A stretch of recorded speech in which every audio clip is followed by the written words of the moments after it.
Պարոն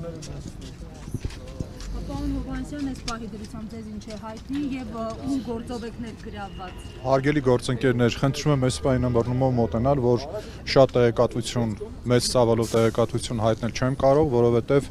մենք էլ այս պահին չգիտենք, թե կոնկրետ քանի անձ է ներկայացվել կամ բերման ենթարկվել կամ ձերբակալվել, կոնկրետ որ ստորաբաժանում են գտնվում, ասեցին, որ Այգեձորի ստորաբաժանում էլ մարդ կա, այստեղ էլ մարդ կա, բայց կոնկրետ քանակության մասին չգիտենք։ Ունենք տեղեկատվություն, որ այս պահին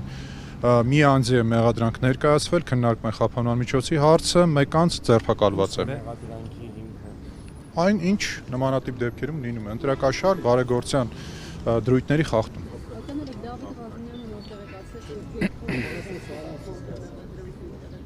Դե հենց նոր եկա, քննարկում ենք դեռ, մեկի վերաբերյալ ունենք, մյուսի վերաբերյալ հավանաբար արդեն եղել է այս պահին։ Թիվը նույնն է, թե ավելացել է։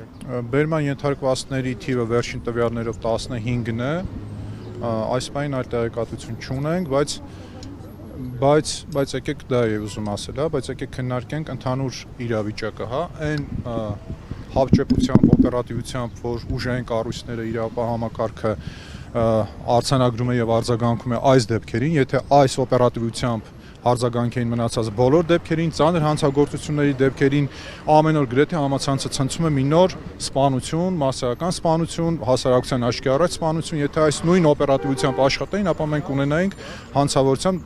էական նվազում, ինչ այս պահին չունենք։ Ինչ հետ է կապված, այո, կարծում եմ, որ ուշով հետևում են Ուժեղ Հայաստան կուսակցության գործունեությանը, որևէ փաստաբան չի կարող, չգիտեմ, խրախուսել առերևույթ հանցանքի ցանկացած դեպք, այս պահին կրկնում եմ մեղադրանքին ծանոթ չեմ, հետևաբար իրավական գնահատական տալ չեմ կարող, բայց կրկնում եմ այն օպերատիվությունը, այն համակարգվածությունը, ինչը մենք տեսնում ենք, ծավալվում է Ուժեղ Հայաստան կուսակցության շուրջ, գնահատում ենք որպես քաղաքական հետապնդում, այո, ինչու՞ չէ նաև դրա մասին հնչել են նաև իշխանության թևից հայտարարություններ, հետագայում կուսակցության արգելք մասնակցելու ընտրություններին։